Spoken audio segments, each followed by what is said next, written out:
When you experience pain, especially that annoying pain that keeps coming back, you think it's gone, you do all the right things, and then it returns. And then you start to think of, what did I do wrong? What is wrong with me? Why does this keep happening? Am I just not strong enough? Am I just getting too old? Should I stop what I'm doing? Why is this happening? It's so frustrating mentally and physically. And today I'm going to help you figure out what to do about it.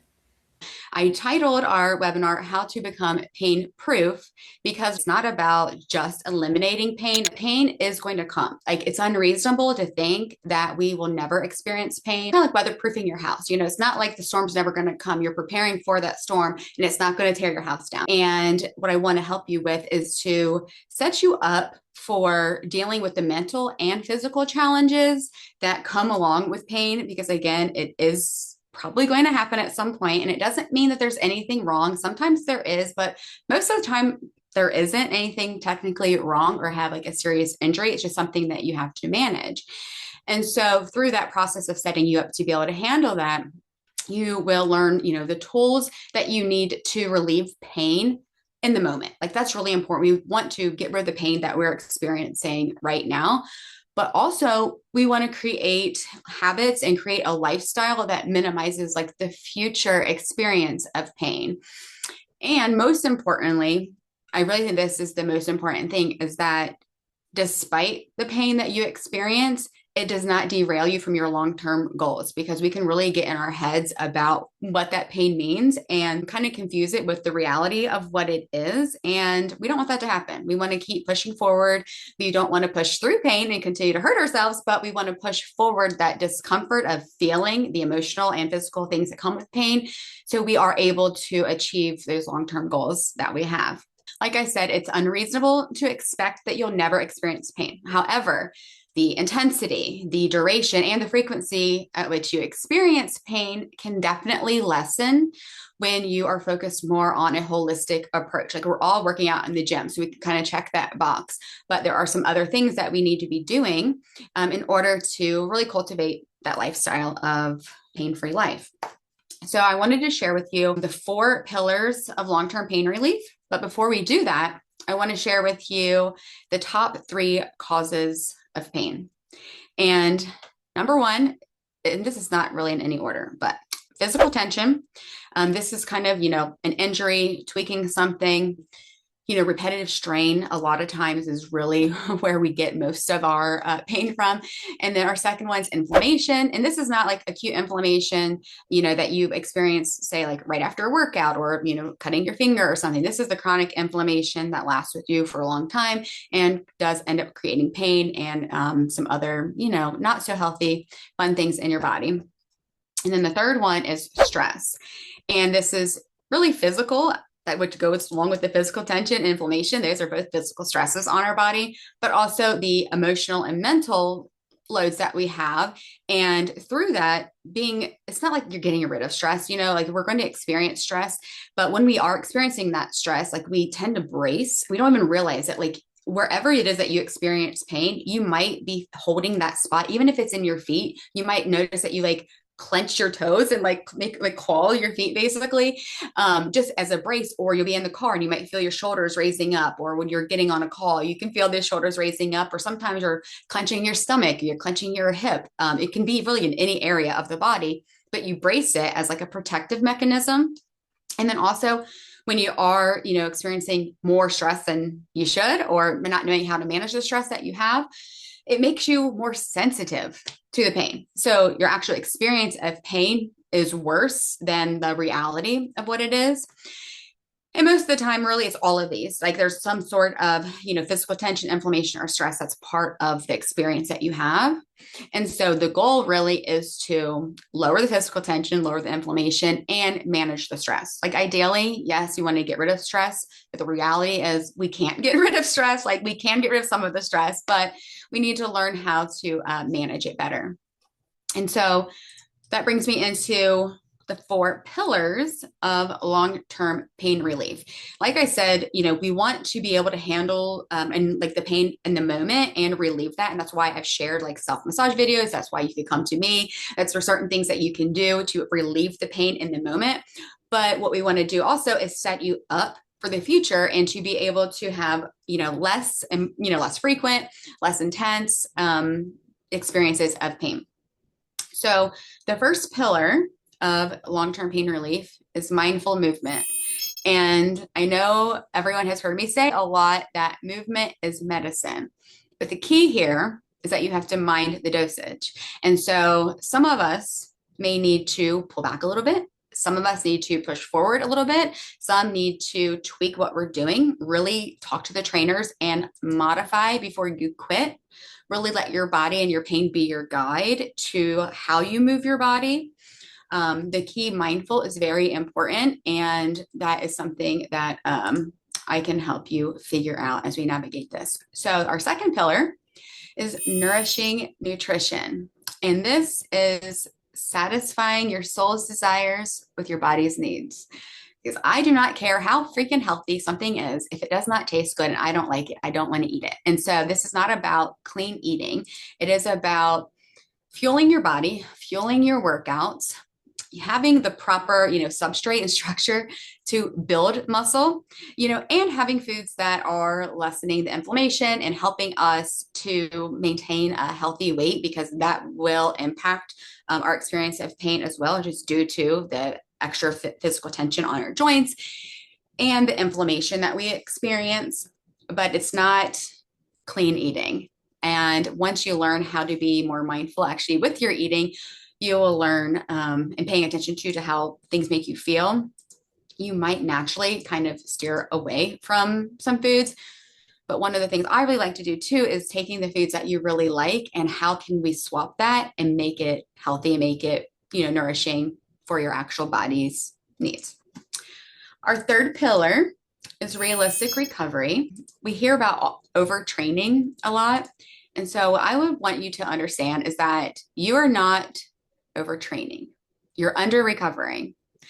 And that can be kind of a bummer sometimes, because if you can't recover enough, then you can't train as hard. And that sometimes can be hard to accept when we want to do things and push forward for things. But if you're not giving yourself the proper recovery, you really have to kind of reevaluate and realign what you're doing to make sure that you have the proper recovery. And the recovery piece too, just like I was saying, how like stress can impact the physical tension and inflammation, your recovery is also part of movement and part of the nutrition. Like those are recovery strategies incorporated into, just those other pillars. And so it's really a holistic where each thing is kind of affecting the other thing. And so it's a beautiful cycle when it works all, in a positive way. So anyway, our next pillar is stress solutions. And so this one is about building resilience and embracing relaxation. Like I just mentioned, we can't completely get rid of stress. And I do think we should probably evaluate our lives and evaluate where we're spending our time and evaluate things that we are consuming and evaluate just how we spend our time and our thoughts and stuff to see, are there things that we can get rid of that will actually eliminate our stress? But more importantly, how do we build the resilience to be able to handle that? I mean, part of that is already what we're doing by working out, like exercising, putting your body through these physical challenges is preparing your body, your heart to be able to adapt when, you get that deadline at work or when you get that call from a loved one or whatever happens in life that you have no control over, but your body, because it knows how to, honestly, like your heart rate knows how to move and how to vary, it doesn't like cause you as much, panic and stress that it might ordinarily. And then also the nutrition and the movement can be things that can help minimize and make you more resilient to stress. So those are the 4 pillars. Again, mindful movement, nourishing nutrition, realistic recovery, and stress solutions. Combining these 4 things will give you the foundation and the building blocks for long-term pain relief. And to be honest, it's going to be more than that. It's going to be like optimal health. These are all things that we need just to be healthy in general. The last little thing that I wanted to go over are mindset shifts. Like I said, there's, emotional things that come up with pain and how we look at our pain and how we judge our pain and what we think about ourselves when we experience pain can all impact the experience of pain. It can actually make it worse. So I have just two. I had to narrow it down because I could spend a whole day on this subject. And a lot of you, who talk to me, like, no, I'm always talking about the mindset piece of things. And the two things I want to share with you first is to accept yourself exactly where you are. Like, can we take a breath and just, okay, here I am. This is where I'm at. This does not mean this is where you're going to be forever. And it's good to have goals and to want better and want to be stronger and faster and obviously less pain. But just accepting where you are and being more focused on the journey versus the outcome. Because a lot of times we're just so focused on what we think we want to experience in the end that even if we get to that point in the end, we actually realize that, like, I'm still not happy because maybe you just never accepted just where you are. Like, just accept this is where I'm at, accept the limitations your body has right now, honor them, trust them, allow them to carry you forward and actually help you build strength. Because the whole point really is that throughout the whole process of pain, you're learning, you're growing, you're healing. And it's all, tenfold really, and definitely the mental and physical challenges and emotional things that come up. So the second mindset shift is to appreciate what your body can do. This is hard, again, we want more and we're like, get frustrated when we could pick up that heavier weight, and why can't we do it now? And it's like it's an ebb and flow. It's like weight loss. It's not like this linear thing. It comes up and down. There should be a trend that goes down, right? But there's going to be ebbs and flows to everything. And so if you can just focus on what your body is able to do rather than what you can't do, number one, it's going to make you actually do the things that you need to get to that point. Because when we just say, this sucks, I can't do this, we don't try.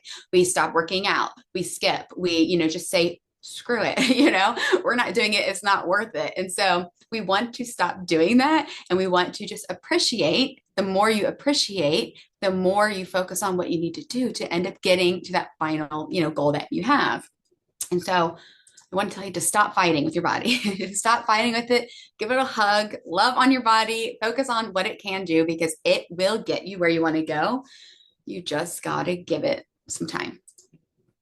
So those are my two mindset shifts to help you to have long-term pain relief. So what I've kind of talked about, again, is the holistic approach. And it really is the best approach because we can focus just on one thing and we tend to do that. And then we don't get the results. And it can be freaking overwhelming because you're like, I don't want to do all this stuff. I want just one thing.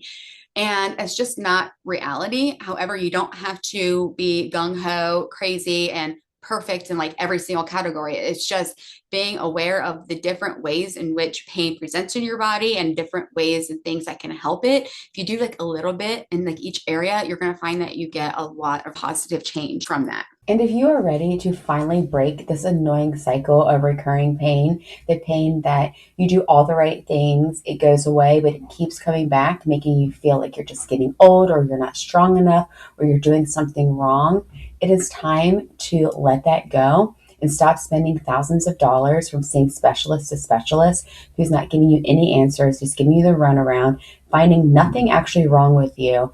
And then you're getting treatments that may give you some temporary relief, but aren't actually solving the problem. It is time for you to break that cycle and enroll in becoming pain-proof and let me coach you for the next 3 months. And we will identify the root cause of your pain and establish routines and systems to help you not only get out of pain now, but to stay out of pain for good. Check out my website, karmawellnessstudio.com, for more information. You can also follow me on Instagram at the Pain Relief Coach. You can email me with any questions as well. All the info will be in the description box. It's time for you to break that cycle and start living the way you want. You want to start hiking again? Do you want to start lifting again? Do you want to play with your kids and be able to just run down the street? You ready to go kayaking again? What is it that you want to do, and what is your pain keeping you from doing? Let's break that now together. I want to leave you with my favorite quote from Buddha, and it says, pain is inevitable, suffering is optional. And that is so important, like I said from the beginning, because we are going to experience pain, but it does not have to derail us from our long term goals. And we can still like live a great life despite experiencing that.